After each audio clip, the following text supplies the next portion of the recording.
Patri, psicóloga, se ha convertido en una de las divulgadoras sobre psicología más reconocidas de nuestro país. Fue pionera al trasladar las herramientas de la psicología a equipos de alto rendimiento en el fútbol. Es escritora, colaboradora en medios de comunicación, además de ser youtuber y actriz. Hoy conversaremos con ella acerca de los pilares de nuestro bienestar. Tiene mucho que aportarnos. Bienvenida, Patricia, a este espacio de Education Talks, Diálogos para Transformar. Soy Julia Ballester, profesora de Psicología de la Universitat Abat Oliba CEU.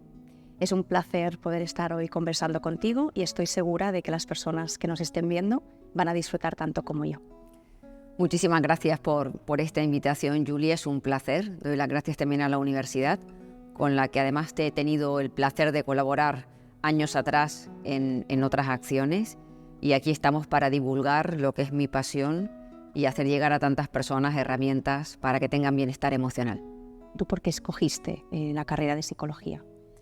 Bueno, pues porque tuve un Pigmalión, que fue mi profesora de filosofía, y mi profesora de filosofía es una persona maravillosa. Es de estas personas que llegó a mi vida y de estas que sacan lo mejor de ti, que es lo que hace un Pigmalión, que te escucha, que te traslada cosas maravillosas, que tú empiezas a descubrir en ti cosas que no sabías que existían. Y yo un día le pregunté, oye, ¿tú qué has estudiado? Y me dijo, yo hice psicología. Y dije, pues yo quiero ser como tú. O sea, yo quiero ser capaz de que alguien en esta vida se sienta como yo me he sentido contigo en estos 2 años de curso. Hice psicología por ella.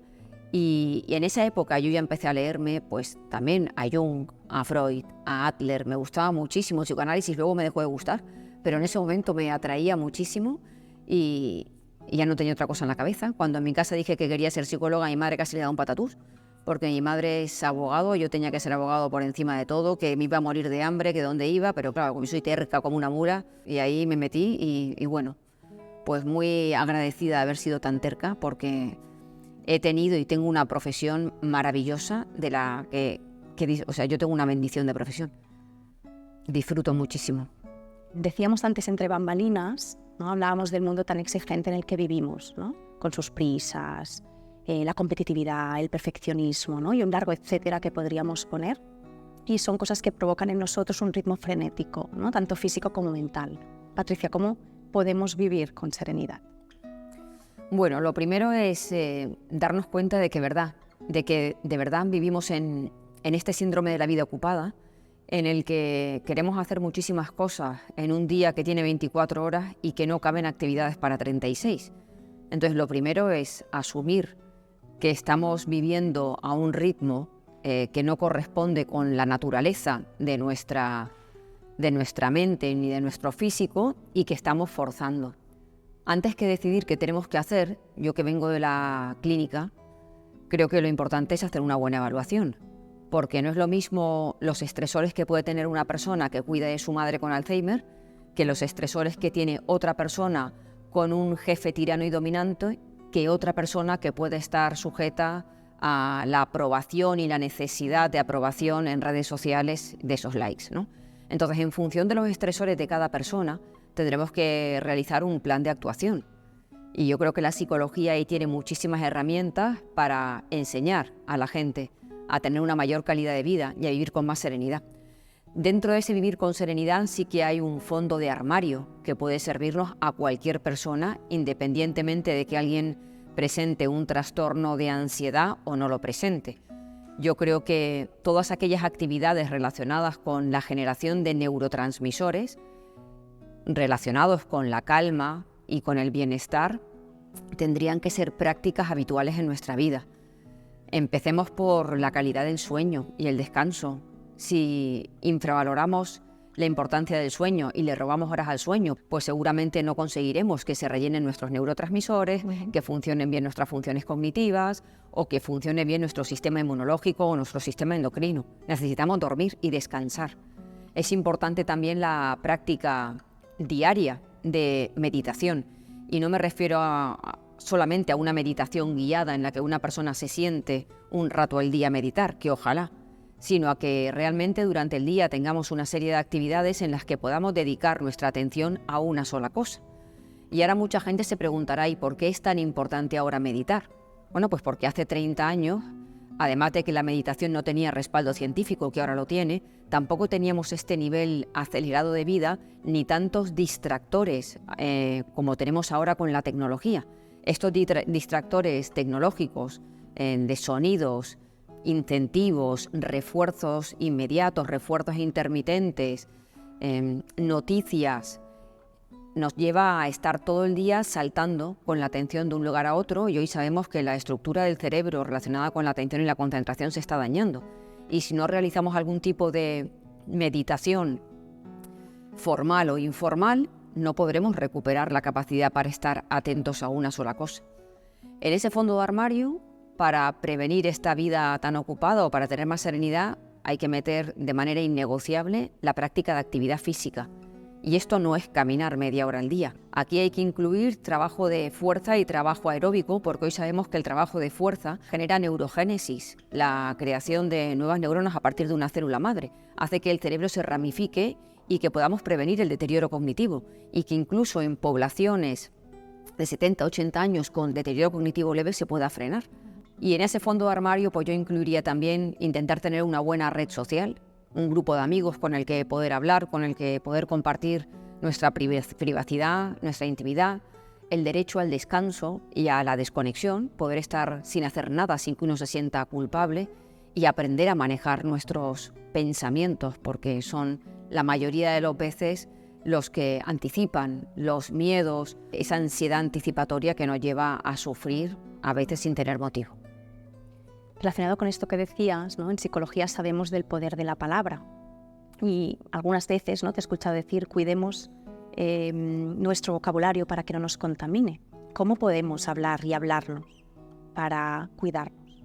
Mira, hay un estudio de la Universidad de Harvard que se llama el Asian Women Study, no sé si lo conoces, en el que cogen a un grupo de mujeres asiáticas y la dividen en dos. A los dos grupos le dan el mismo ejercicio de cálculo matemático. Al primer grupo se le pide que antes de resolver el ejercicio de cálculo matemático se repitan que son mujeres, la palabra mujeres. Y al segundo grupo se le pide que repitan la palabra asiática, soy asiática. Cuando comparan los resultados, resulta que el segundo grupo que se dijo la palabra asiática obtiene resultados mejores. Y cuando se debate con los dos grupos de mujeres que qué había pasado, pues las primeras dijeron que partían de una desventaja, que era ser mujeres, porque hasta ahora, equivocadamente, siempre hemos dicho que los hombres son mejores en cálculo matemático que las mujeres. El hecho de decirte soy mujer, que es una palabra, condicionó tus expectativas y tu seguridad o tu inseguridad sobre el ejercicio.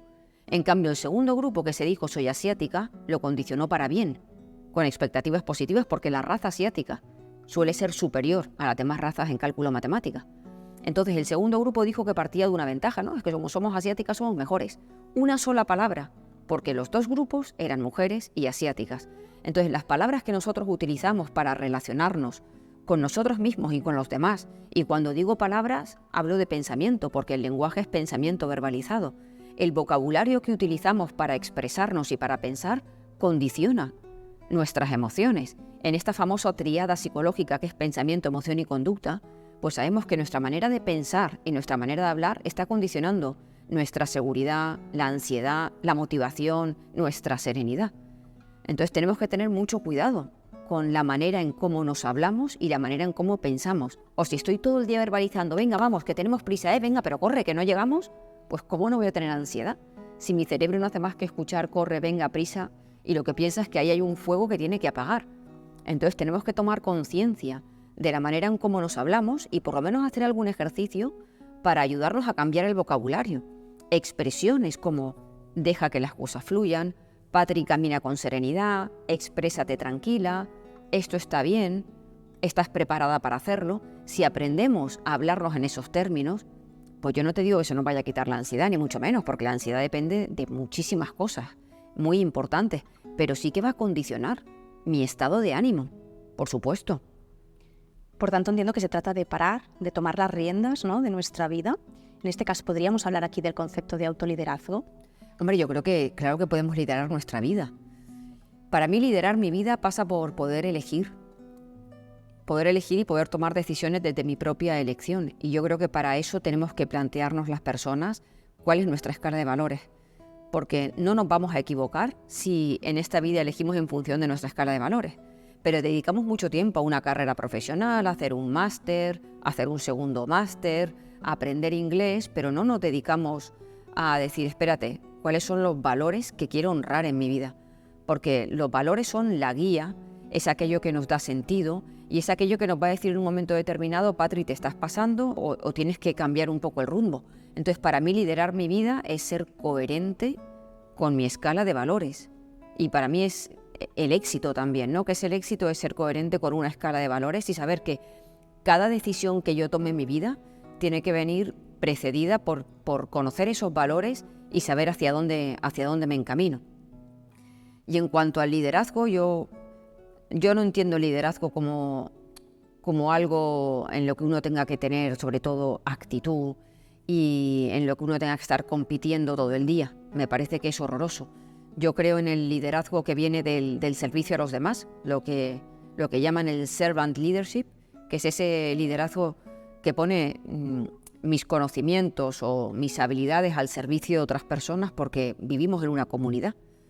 Y yo estoy cansada de escuchar en redes sociales que tienes que quererte tú antes de querer a otras personas, que hasta que no te quieras tú no podrás querer a los demás. Y nos olvidamos que venimos de una comunidad, de una tribu, y que hasta que no atendamos al prójimo y a la persona que tenemos al lado, no podremos sobrevivir y que nos extinguimos como especie, como sigamos pensando de esta manera individualista en liderar mi propia vida y ya luego se liderará lo que venga detrás, porque nunca hemos funcionado así. Quería preguntarte si crees que vivimos en una sociedad desinformada en lo que se refiere a hacer un buen uso de la psicología y de las herramientas, ¿no?, que nos da la psicología para conseguir pues, nuestro bienestar emocional o mental. ¿Qué podemos hacer, ¿no?, como individuos, como sociedad, para desenmascarar, ¿no?, para enfrentarnos a estas falsas informaciones? Mira, yo creo que vivimos exactamente en una sociedad en la que hay tanta información y la gente quiere consumir tanta información que lo que hace es caminar por las redes sociales de puntillas. Esto del FOMO, ¿no?, el fear of missing out, que nos lleva a no querer perderme nada, porque parece que si me pierdo algo soy un ignorante, cuando realmente la gente es ignorante porque no profundiza. Hoy sabemos en psicología que es mucho más fácil memorizar y convencer y tener credibilidad cuando tú das un mensaje clave corto que la persona entiende, ¿no? Entonces hay veces que esos mensajes claves cortos y fáciles son demasiado superficiales, la gente no profundiza en el contenido, no desarrolla el pensamiento crítico. Ya no hay debates en los que hablemos de ética, de moral, en los que profundicemos en algo, entonces la gente vive de una manera muy superficial. Respecto a esto, ¿qué podemos hacer? Pues la gente tiene que ser responsable de las noticias que lee, de lo que profundiza, de las personas a las que sigue en redes sociales. Entre la falta de moral y de ética que hay de muchos pseudoprofesionales y gente que quiere la facilidad a la hora de recibir información, pues tenemos ahí una bomba. Totalmente. De hecho, pensaba, ¿no?, al final es ir a buscar fuentes de inspiración sólidas, ¿no?, y huir un poco de toda esta, ¿no?, este ruido que hay en las redes sociales. Quería preguntarte, ¿en qué te inspiras tú, Patricia? Mira, una fuente de inspiración, aparte de todos los clásicos, pues, todo lo que estudiamos en la universidad y todo lo que he ido estudiando luego, pues de los clásicos de William James, Beck y toda la gente, a mí actualmente me gustan mucho las terapias de tercera generación. Me encanta todo lo que tiene que ver con la aceptación y el compromiso de Stephen Hayes. Me gusta mucho toda la idea de dejar fluir las cosas de Csikszentmihalyi. Me gusta Gottman, me gusta Seligman. Hay un libro para mí que es un libro de cabecera, que no es de un psicólogo, es de un médico, que es Russ Harris, basado en la terapia de aceptación y compromiso, que se llama La trampa de la felicidad, que me parece que es una joya. Es un libro de cabecera, pero para mí la inspiración han sido siempre mis pacientes. 20 y tantos años de consulta, ahora ya no tengo consulta, hago de vez en cuando terapias gratuitas en grupo, pues para gente que no puede permitirse pagar un psicólogo. Y para mí mi fuente de inspiración son los pacientes, porque son los que me han dado... Yo soy una persona muy creativa a la hora de hacer psicología, con el tema de las herramientas, el cómo transformamos la investigación en herramientas prácticas para los pacientes, y ellos son los que me han puesto siempre ahí en bandeja el tener que pensar y darles claves para poder cambiar sus vidas. Ahora me gustaría poder recorrer contigo el transcurrir de la vida de una persona, ¿vale? Si empezamos por la infancia, que es esa etapa que tiene tantas referencias, ¿no?, para nosotros los psicólogos, lo negativo que nos haya sucedido en la infancia. ¿Por dónde empezar para transformar, ¿no?, esas memorias emocionales, ¿no?, esas conexiones neuronales que nuestro cerebro ha fijado, guardado, como antes decías, para hacer que nuestro presente, adolescente o ya adulto incluso, pues sí sea positivo? Creo que la infancia y adolescencia son unas etapas importantísimas que los padres y las madres tenemos que tener mucho cuidado con las expectativas que ponemos en nuestros hijos, la manera que tenemos de hablarles, cómo cuidamos su autoestima, más que cómo sobreprotegerlos, cómo los validamos y cómo los apoyamos, es muy importante. Pero la mayoría de las personas de mi edad no tuvimos unos padres que se educaran en la disciplina positiva, no existía. Y muchos traemos ahora un montón de heridas, o por nuestra inseguridad o nuestra baja autoestima, o porque cargamos con una serie de etiquetas que se generaron en la infancia y que seguimos arrastrando. Pero yo creo que más que escarbar qué pasó, porque hay muchas veces que nos podemos escarbar y aparecen un montón de conflictos en el que empiezas a tener una batalla en contra de tus padres porque no supieron hacerlo de la manera en como tú lo harías ahora con tus hijos. No supieron. Y ahí o trabajamos el perdón y la aceptación, o vamos a tener ahí un conflicto y un rencor que me parece súper dañino. Entonces yo creo que más que abrir melones del pasado, yo creo que tenemos que ver quién es la persona que soy hoy, cómo me veo, y empezar a trabajar sobre las heridas que yo tengo en este momento. Si alguien cree que escarbando en el pasado le va a ayudar, pues igual tiene que iniciar una terapia en la que se escarbe. Pero yo creo que todo lo que podamos hacer partiendo del presente, sobre todo trabajando la aceptación y el perdón en el pasado, puede ser más beneficioso. Vale, por tanto, en este momento tan incipiente, ¿no?, de la vida, has comentado el papel de los padres y de la familia. ¿Cuál sería el papel un poco, ¿no?, de la educación? O sea, ¿cómo lo valoras tú? Hemos escuchado muchísimas veces lo de nadie nos enseña a ser padres. Esto es mentira.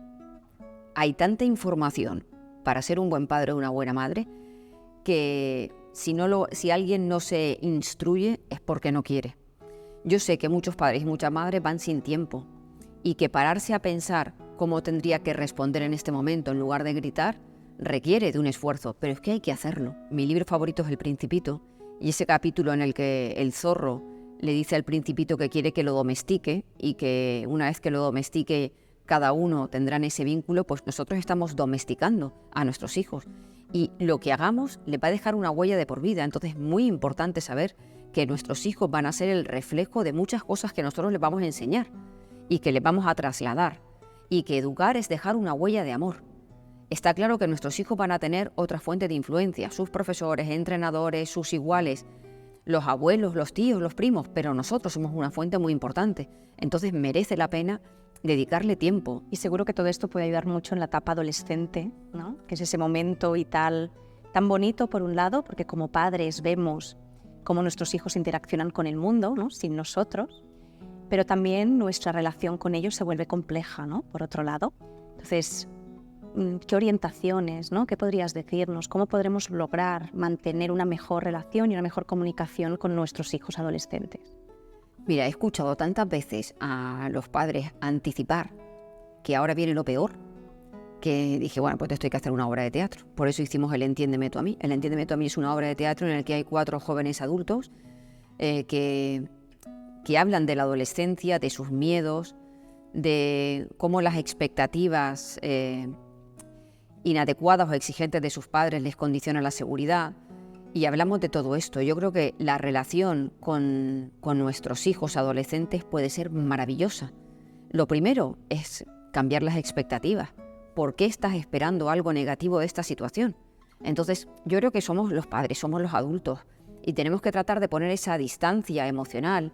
No pensar que nos están atacando, que no nos quieren, que nos ningunean, que les sobramos en su vida, que están en un hotel de 5 estrellas, con todo pagado y que no les importamos y que son unos egoístas, porque esa visión ya condiciona la manera que tenemos de tratarlos. Y nuestros hijos nos necesitan muchísimo durante esta etapa en la que se sienten muy inseguros. Entonces tenemos que trabajar mucho la empatía, la comprensión y de verdad tener una escucha en la que nos estemos interesando por saber lo que les pasa. Y algo muy importante, aceptar a nuestros hijos tal y como son. El respeto absoluto a su forma de ser, pensar, sentir, porque nuestros hijos no son nuestra propiedad.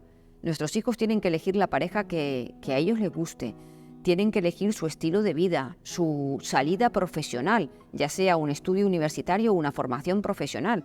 O sea, tú no puedes diseñar la vida de tu hijo y trasladarle que si no cumple con tus expectativas, tú te vas a sentir frustrada, porque entonces nuestros hijos van a pensar que solo son válidos cuando hacen lo que nosotros queremos que hagan.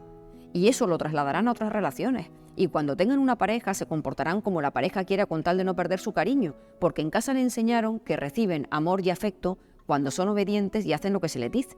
Y lo trasladarán también a los amigos y serán la marioneta de un montón de personas porque solo intentarán cumplir las expectativas de otras personas en lugar de las propias.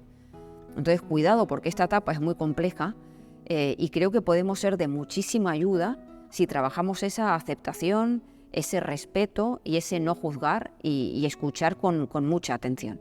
Ya como adultos, si avanzamos un poco en este recorrido, ¿qué aspectos, ¿no?, como adultos debemos tener en cuenta para vivir en bienestar, en plenitud, ¿no?, para experimentar esa sensación de mi vida sí que vale la pena? Yo creo que lo importante es vivir conforme a una escala de valores y a eso tenemos que dedicarle tiempo, a saber cuáles son los valores que queremos en nuestra vida y que si mi profesión no me llena del todo, pues seguramente pueda practicar alguna serie de aficiones, voluntariado, actividades que me ayuden a tener ese bienestar. El bienestar emocional pasa un poco por ser coherente con los valores, por tener tiempo para nosotros, por poder tener gente que nos quiera y gente a la que querer, por participar del bienestar de otras personas, porque la solidaridad y la generosidad son fundamentales en nuestra vida. Y en el momento en el que nosotros participamos del bienestar de otras personas y ayudamos a otros, nos ayudamos a nosotros mismos. Entonces yo creo que esa plenitud no pasa solamente por tener un propósito, que habrá alguien que sí, mi propósito es tal, perfecto. Pero habrá gente que tenga micropropósitos y que también está bien para tener esa vida más plena y que no siempre la vida pueda ser plena. Hay momentos de plenitud que tú dices que a gusto estoy ahora en mi vida y otros momentos en los que vamos a tener un montón de turbulencias y también tendremos que pasar por ellas. Vamos a terminar este recorrido con las personas más mayores. Su rol en nuestra sociedad ha cambiado porque generaciones anteriores nos apoyábamos en su conocimiento, en sus reflexiones, en su valía y eso nos ofrecía como una red, ¿no?, que parecía que nos sostenía. Y hoy en día este papel de sabios parece que se está transformando, está pasando a un papel de secundarios. ¿Crees que una sociedad que pone en valor a las personas más mayores es una sociedad más feliz? Más feliz no lo sé, pero desde luego más prudente y más sabia, desde luego que sí. Porque parece que una vez que te haces mayor, pasas a un segundo plano en el que ya no aportas nada. Si hay algo importante en la vida de cada persona, o lo más importante es la dignidad. Y tenemos que respetar y hacer prevalecer la dignidad de nuestros mayores y tenerlos en cuenta. Nuestros mayores tienen un papel fundamental, primero porque tienen una experiencia y una sapiencia que no tenemos ninguno porque no hemos llegado a esa edad. Y tenemos que animarles a que sigan participando de forma activa en la sociedad, ya sea a través de la relación que pueden mantener con los nietos o a través de lo que puedan aportar en actividades que no son lucrativas, que son de ocio, pero con las que podemos aprender muchísimo. De hecho, ¿cuántas personas mayores nos apuntan a la Universidad de la Experiencia y quieren seguir aprendiendo y aportando y tenemos tantas cosas que aprender de ellos? Entonces yo creo que tenemos que tenerlos en cuenta y sobre todo no tratarlos como niños pequeños. Tienes, Patricia, mucha experiencia en el ámbito del deporte, ¿no? Y sabemos que el deporte es algo muy relevante para la vida de muchas personas, también para la tuya. Te he escuchado alguna vez que hablas de que en el deporte de alto rendimiento importa ganar, porque al final eso es lo que te permite mantener esa profesión, ¿no? Pero que también hay otras cosas que son importantes, ¿no? Otros aspectos como jugar con intensidad, como ser atrevido, disfrutar. Entonces, ¿crees que podríamos trasladar un poco esta metáfora, ¿no?, a los estudiantes, a quienes vemos a veces que solo se preocupan, ¿no?, por aprobar y pierden oportunidad o pierden de vista el poder disfrutar del proceso, del camino, ¿no?, del aprendizaje? Totalmente. En el deporte de alto rendimiento, por desgracia, uno depende de su marca o de los 3 puntos de un partido. Depende tu contrato, depende tu becado, depende muchas cosas. Pero a pesar de eso, lo importante como psicólogo del deporte es trabajar en el camino, porque para conseguir marcar un gol, el gol tú tiras a puerta, pero puede haber un portero increíble que te lo pare. Entonces, en el logro no puede estar el trabajo psicológico. tiene que estar en el camino, en el proceso. Y con los estudiantes pasa lo mismo. Lo más importante es poder coger la asignatura, disfrutarla, aprenderla, trabajarla, y lo normal es que haya una correlación entre el trabajo y lo que tú inviertes con el resultado final. No siempre es así, porque en el caso de una oposición tú puedes preparártela de maravilla, pero que como haya una persona que la saque mejor que tú, aunque tú la tengas bien preparada, pues te va a ganar. Pero si nos concentramos en el éxito, en lugar de en el camino, en el trabajo, al final perdemos la perspectiva y seguramente lo disfrutaremos mucho menos y nos va a frustrar. Entonces yo animaría a los estudiantes, tanto con las asignaturas que les gusta como las que no, a tratar de sacarles el jugo y de profundizar, de buscar la manera de aplicar lo que están aprendiendo a su vida, de mirar para qué les va a servir, qué están aprendiendo. Toda la parte práctica que se puede hacer yo creo que es fundamental. ¿Qué les dirías, ¿no?, a los estudiantes de nuestras universidades, de los ámbitos vinculados más a la psicología, que están iniciando sus estudios, ¿no?, y que están proyectando, ¿no?, en estos estudios su futuro? Bueno, pues que disfruten muchísimo, que no tengan prisa por conseguir reconocimiento en las redes sociales, que parece que ahora es lo único que hay, que se formen, que la mayoría de ellos si eligen la parte clínica, ya sea infanto-juvenil o a nivel de oncología o a nivel de clínica adulta, van a tratar con personas, que la persona está por encima de todo, que tienen que tratar, además de tener mucho conocimiento y hacer mucho practicum, van a tratar con personas que tienen que tener muchos valores. Para tratar con personas tienen que respetar y ser muy compasivos y que tengan rigor. En esta vida no todo vale. La psicología tiene un respaldo científico enorme y que tienen que ser muy rigurosos con lo que hagan. Muchísimas gracias por esta conversación que hemos mantenido. Estoy segura de que las personas que nos están viendo pues, lo han disfrutado. Gracias por hacerlo de esa forma tan práctica, tan fácil, ¿no?, tan llana. Creo que nos dejas un mensaje que es muy importante, ¿no?, y es que la salud mental y emocional pues, no está de moda, porque tiene siempre, ¿no?, un papel pues, muy importante en la obra de nuestras vidas, ¿no? Muchísimas gracias por este espacio. A ti, un placer.